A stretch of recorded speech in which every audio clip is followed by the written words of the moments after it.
The 1980s were a wild ride. Neon lights, synth music, and motorcycles that broke every rule in the book. It was a decade where bike manufacturers threw caution to the wind and built machines that were fast, fearless, and totally unforgettable. From groundbreaking technology to outrageous styling, these bikes didn't just ride, they roared. Today we're counting down the 8 most iconic motorcycles of the 80s, but not in the order you expect. The BMW R80 GS, the trailblazer that redefined adventure. Forget roads. The BMW R80 GS was the motorcycle that looked at civilization and said, "Let's take the scenic route through the unknown." Launched in the early 80s, this bike wasn't just built for the street, it thrived off it. At its core was BMW's legendary 798 cubic centimeter air-cooled flat twin engine, famously known as the Airhead. Rugged, dependable, and surprisingly smooth, it was like the Indiana Jones of engines, charming, fearless, and impossible to kill. What really set the R80 GS apart was its monolever rear suspension. This innovative single-sided swing arm made rear-wheel changes easy, a blessing for riders stranded far from a mechanic. Pair that with the massive 8-gallon fuel tank, emblazoned with Dakar rally legend Gaston Rehier's signature, and this bike was built for crossing continents without blinking. With its high ground clearance, spoked wheels, and suspension tuned for rocks and rivers alike, the R80 GS handled off-road terrain like a tank on a mission. Yet, it was nimble and comfortable enough to cruise highways effortlessly. This was the birth of the adventure bike category. Before the R80 GS, riders needed one bike for asphalt and another for dirt. After the R80 GS, one motorcycle ruled both worlds. Tough, smart, and revolutionary, the R80 GS didn't just go off-road, it carved the path for the entire genre. It's not just one of the best bikes of the 80s, it's a motorcycle that changed everything. The Suzuki GSX 1100S Katana, the blade that cut through convention. Picture this. It's the early 80s, glam rock is dominating the airwaves, and Suzuki drops the Katana, like a meteor smashing into the sleepy world of motorcycle design. With sharp, angular bodywork and a futuristic silhouette, the GSX 1100S Katana looked less like a bike and more like a weapon forged in a sci-fi movie. It wasn't just for show either. This machine was deadly fast.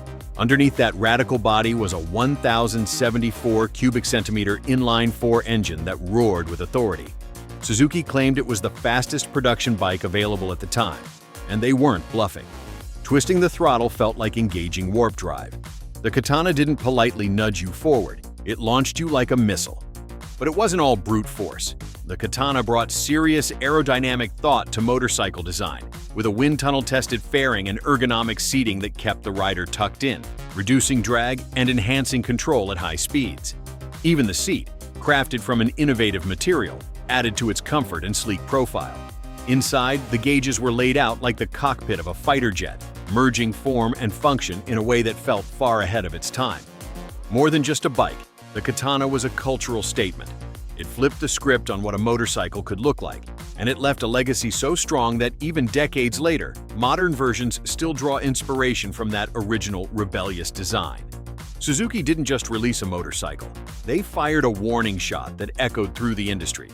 This was a bike that didn't play nice. It played loud. It's not just iconic, it's mythical. The Yamaha VMAX, pure muscle on 2 wheels. If motorcycles had a rock concert lineup, the Yamaha VMAX would be the headliner, shirtless, screaming, and electrifying the crowd with unapologetic chaos. This was not a bike for cautious riders or quiet weekends. Born from Yamaha's relentless desire to push boundaries, the VMAX redefined what it meant to ride something powerful.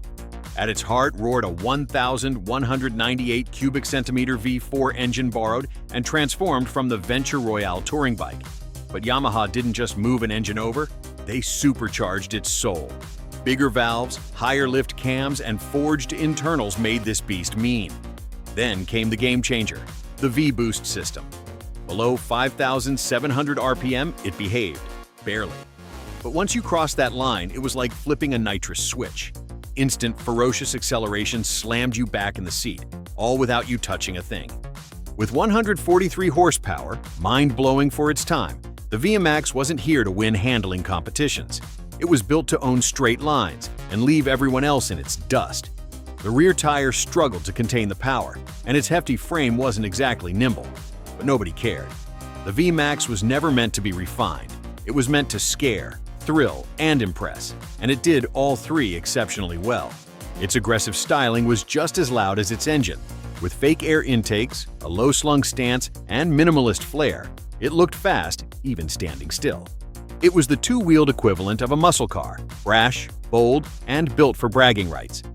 This wasn't a motorcycle you rode, it was one you survived, and loved every terrifying second of it. The Honda RC30, precision engineering with a racing soul. Think of the Honda RC30 as the Formula One car of motorcycles, crafted not just to impress, but to dominate. Officially known as the VFR 750R, this wasn't a bike built for casual rides to the cafe. This was a homologation special, a track-borne masterpiece that Honda had to sell to the public so they could rule the race circuits. And rule they did. Its 748 cubic centimeter V4 engine wasn't your average power plant. It featured gear-driven cams, a close-ratio 6-speed gearbox, and race-grade components right off the factory floor. Even in its stock form, it made over 110 horsepower. But those who knew how to tune it could squeeze out 145, and every one of those horses was trained, obedient, and lightning fast. What made the RC30 exceptional wasn't just speed. It was how it delivered that speed. It had a dry clutch and a tall first gear that could hit 90 miles per hour before even needing a shift. Downshifting was drama-free thanks to a slipper clutch, something rare in production bikes at the time. Riding it felt like guiding a scalpel through curves, razor-precise and addictively smooth. And the sound?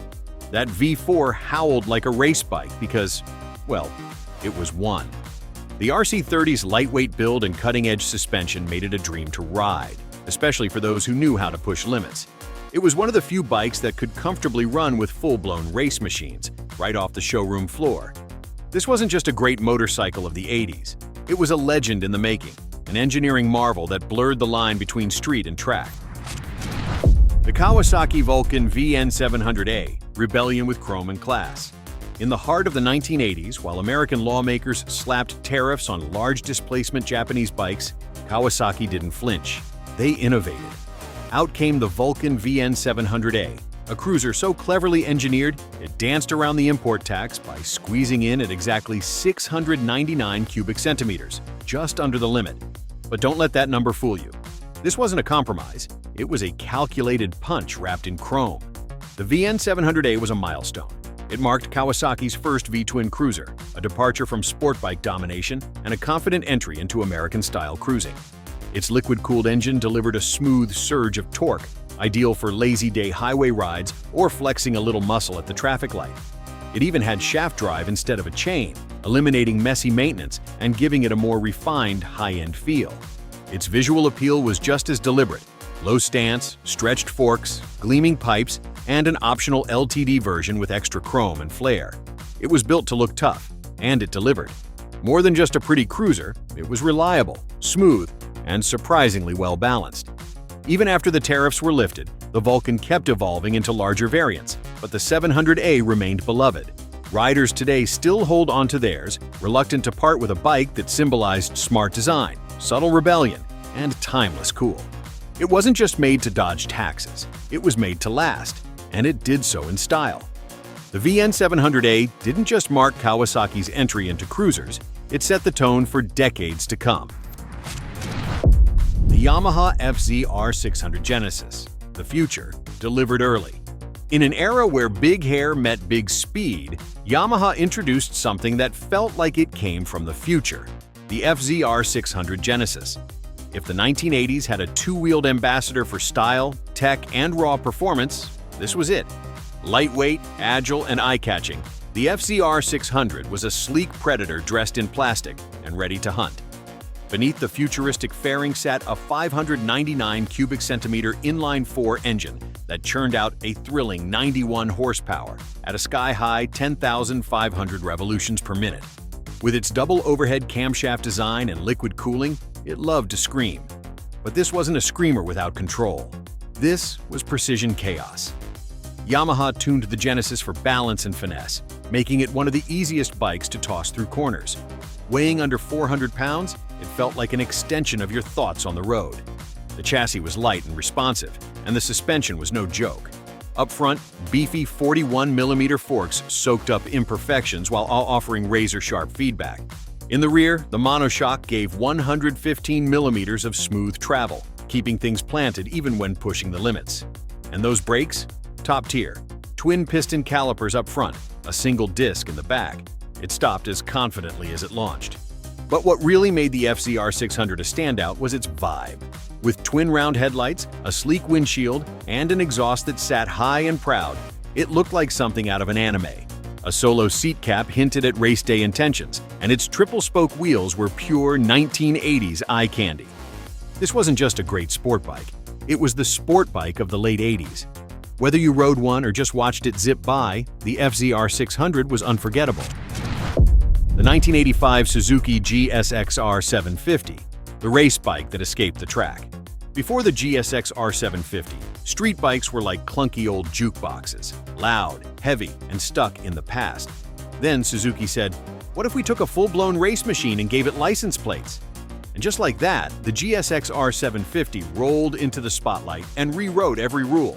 Introduced in 1985, the GSX-R 750 was shockingly light, just 395 pounds dry.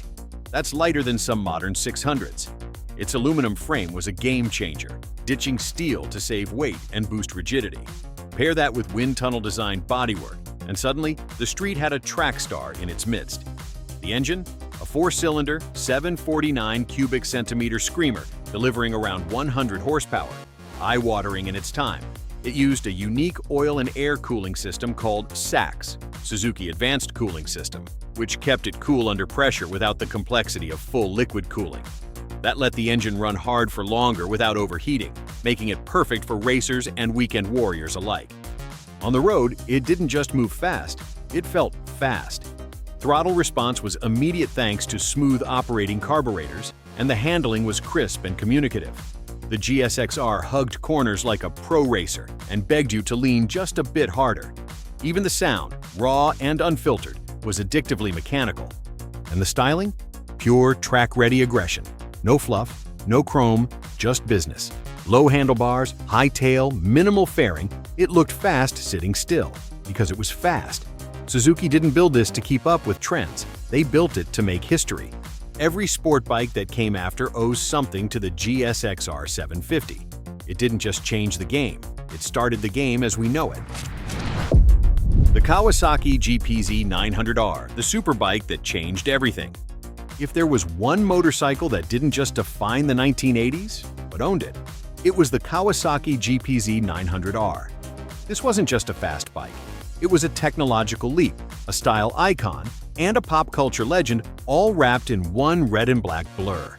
Kawasaki engineers took a huge swing with this one, introducing an all-new 908 cubic centimeter liquid-cooled inline-4 engine, compact, powerful, and screaming with innovation.